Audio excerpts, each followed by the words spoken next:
G'day guys, Paul here from the Hook and the Cook. Welcome back to our channel. Today I'm off Mooloolaba.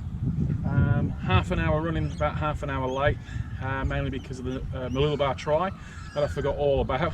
Anyway, I've heard the fish are on today, so let's go and give it a crack, eh?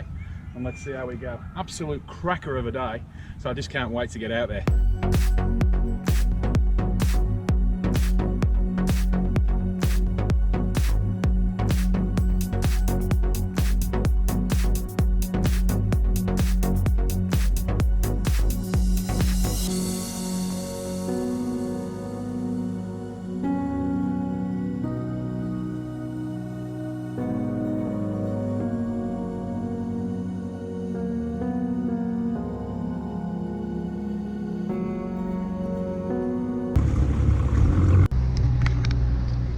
I'm not really that far offshore at the moment. I've just seen a few birds working over here, but it just seems like they're only working on bait. I can't see anything coming up, splashing up amongst them, so I'm going to keep heading out. Otherwise I'll keep stopping. Unless I can see a big bust up, I don't bother stopping.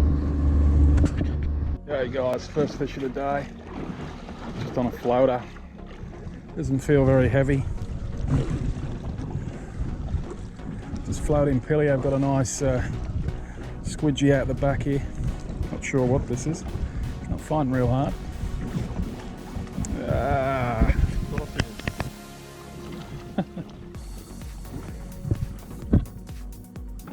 Oh, beautiful looking fish. That's a little trout. A baby coral trout. Look at that. Coronation trout. Absolutely beautiful. Well, where's your big brother, mate? But look at the colours on it. They are sensational. Get this guy back in the water and try not to harm him so we can let him grow up. One of the best eating fish in the ocean. Legals, I think 38 centimetres here on the coast. So just get these hooks out of him and we'll see how we go. There you go, mate. Back down to the bottom. So what I'm doing, guys, is I'm using a circle hook. I just go through the bone, just underneath the bone there, and then thread it through, just a small bean sinker, and then I thread probably about 3 times is enough. Back in again. Just make sure you go underneath that backbone.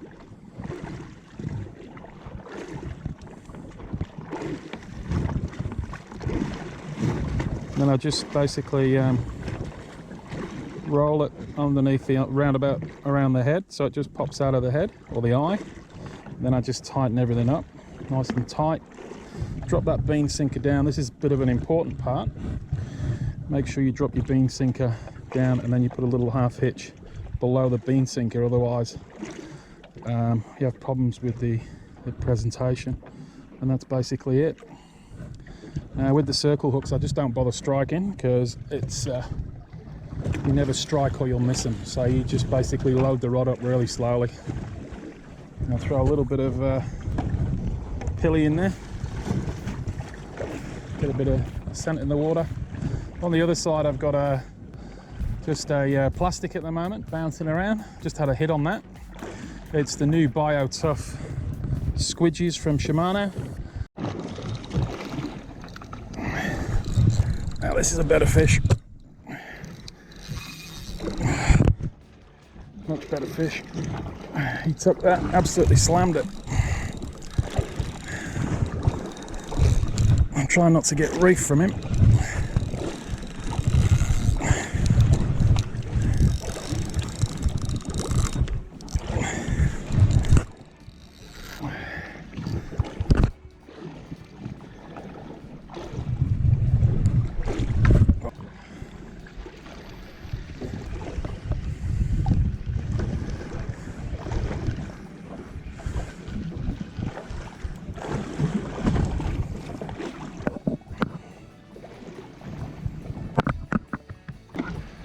A good fish, whatever that was.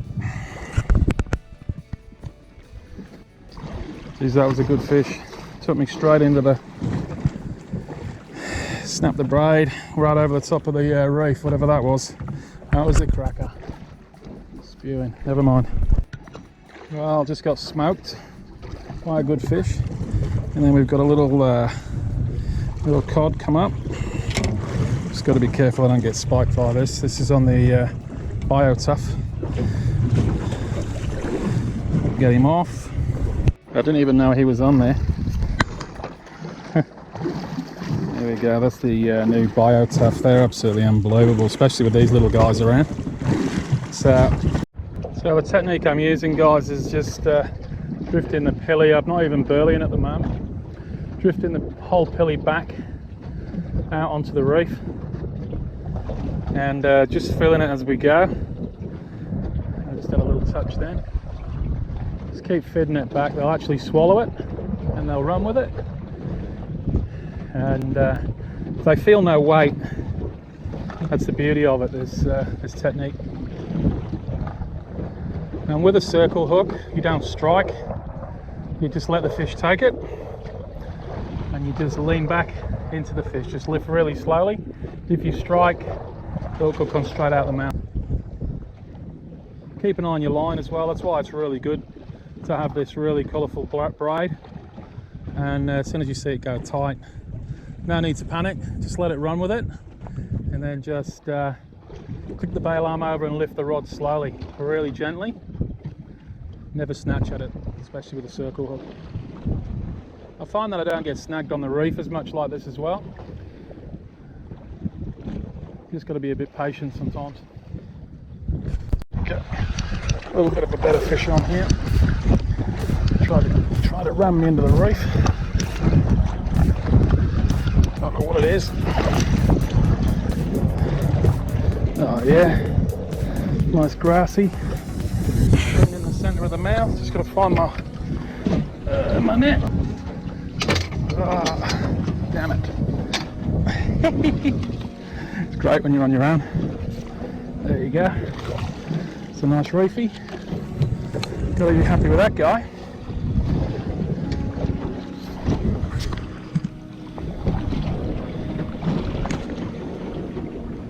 Okay, I'm on to another fish now. You really got to get him off the bottom. Yeah. Oh, so it's another grassy the way he's fighting. Oh yes, nice grassy emperor.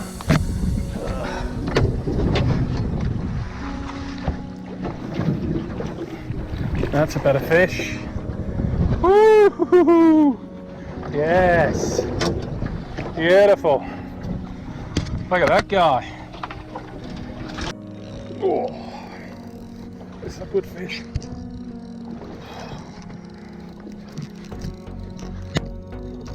Gotta get him out of that reef.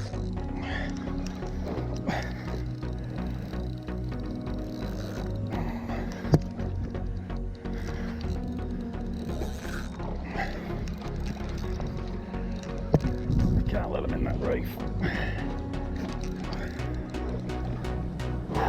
Got him away from the reef now, so I'll take my time with him.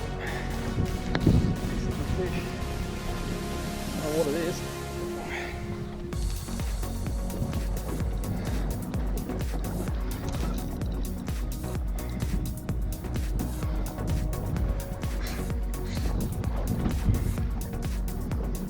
Bumper.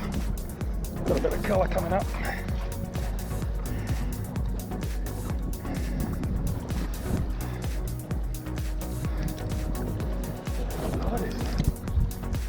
It's a kingfish, I think. Oh, what is it?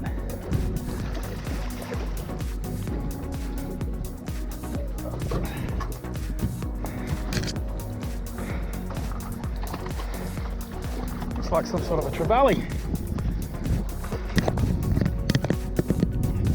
Yes! Well guys, a beautiful Trevally. Absolutely beautiful Trevally on a pilly. What a beautiful fish. Well guys, that was a fun ride back. Started to rain, I thought it was going to come in. Just got back in time. And yeah, so let's get back to the house and we'll see what we can do with that grassy emperor, or sweet lip, I like to call them, because they are beautiful and sweet. I can't wait to cook them. See you back there. So guys, second dish I'm doing for you today is the grassy emperor as promised. This beautiful grassy emperor. I'm going to do this one whole. I did fillet the other one, and I'll have to do that another time, but I'm going to be eating that myself.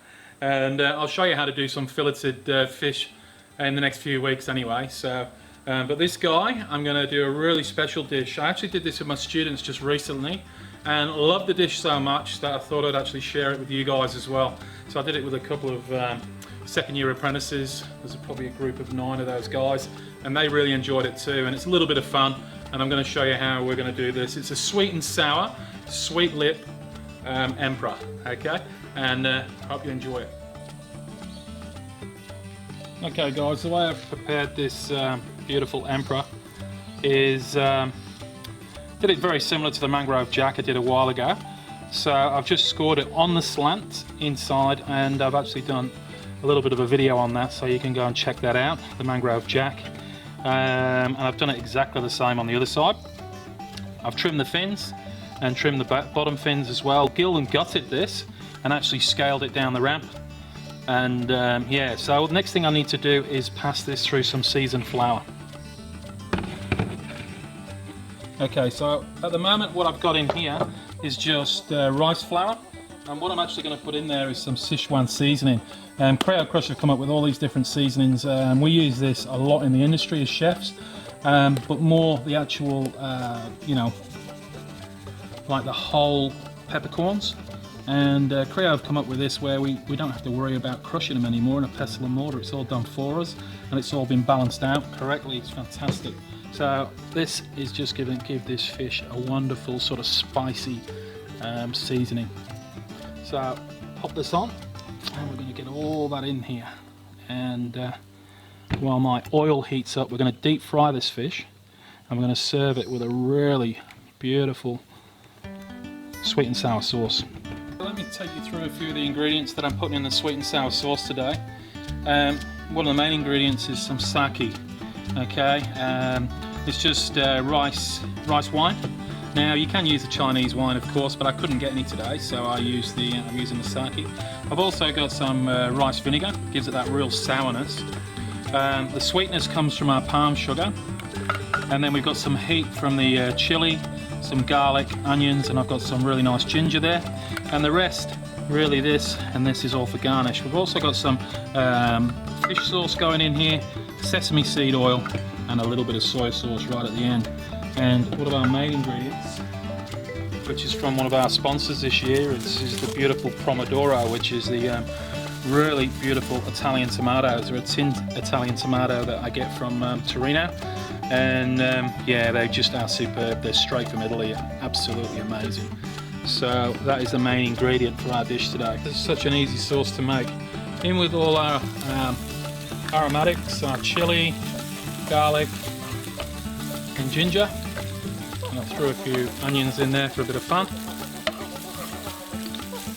Okay, now sake goes in. Probably about 50 mils of sake. 25 mils approximately of rice wine vinegar. I'll taste it a little bit later on. I'm not big on the old measurements, but if you want the recipe, guys, I'm more than happy to give you the original recipe. It's not actually my recipe, but it is really, really lovely. Okay, so a little bit of sesame seed oil going in, not too much. Super strong sesame seed oil in with our fish sauce. And again, this is just a seasoning. It's like adding salt. Okay, we don't want to put too much in there. And our soy sauce, which we still haven't even opened yet. So we'll have to get that open. Just a dash of soy sauce. Okay, beautiful. And straight away in now with our beautiful palm sugar. And we want all this to dissolve. We don't want any don't want it grating. I don't really need it caramelized either. So I want to just dissolve that. Now the smells that are coming off this at the moment are absolutely superb. Now I'm just going to let that reduce down a little bit to concentrate the flavors. In with our beautiful Pomodoro or tomato sauce, nice and chunky. Look how beautiful and red that is. They're so ripe, them tomatoes. We often get quite fantastic tomatoes here in Australia. So I do, if I'm going to get them out of the tin, I do prefer these Italian ones. They are absolutely beautiful, full of flavour. And I'm just going to break down some of these tomatoes. It's always probably the best if you actually make your sauce first before you start to fry your fish, so you're all ready to rock and roll. So here comes the fun part, guys. I want this fish to actually stand up. So what I have to do is open the actual fish up, and I'll show you in a second, but I've just got to make myself a skewer wide enough to do that. So I'll just give it a little chop around about there. Okay, nice sharp knife. Next thing I need to do is just get the fish, open her up like so. Maybe that one's a little bit too big. Another chop. And there we go. Now I'm going to fry that with this actual stick in it. So that will keep this open, and so we can actually stand the fish up on the plate. It'll look pretty cool. So in we go with our sweet lip, or grassy emperor. As you can see the skewer there, just holding that belly cavity open. Now it's on 180 degrees. Only just fits in the old fish. It's okay. 180 degrees for around about 6 to 8 minutes. You could use a wok when you do these fish. It's not a problem, but always do it outdoors because this has a thermostat on it. And yeah, we've just got to be so careful when we're frying that we don't have anything catching on fire. So be super careful with it and just do it outdoors, guys, and preferably when it's not raining, hey? So the fish is looking absolutely perfect now. Just going to take it out, let it sit on some absorbent paper. If you're ever using tongs to pick fish out of a fryer, you should really use a holy spoon if you can, but always keep the tongs like this. If you hold them up this way, you'll end up with hot oil going down your into your arm. Look how beautiful that is. That is absolutely sensational. What a beautiful piece of fish. So let's finish this dish off. Okay, so we just got a little bit of pak choy, as you can see. A little bit different than bok choy. Straight in. Very, very quickly. A tiny bit of sesame seed oil goes in. And literally, we just toss that around in the pan. And we just pretty much raw. Now I'm just going to leave the heat in the pan. We'll carry on cooking that bok choy while we plate up the rest of the dish. I want plenty of this sauce to go in and dip in with our emperor. Look at that, wow, awesome. Now on with our bok choy. I might just pop him on that way so he holds. Well guys, there it is, our beautiful Szechuan sweet lip emperor, and that's with a sweet and sour sauce, and it is absolutely superb, and we've got some pad choy with it as well. Enjoy, and we'll see you every Friday at the Hook and the Cook. Don't forget to check out Scotty's clip next week. It's an absolute ripper. We'll see you then. Cheers guys.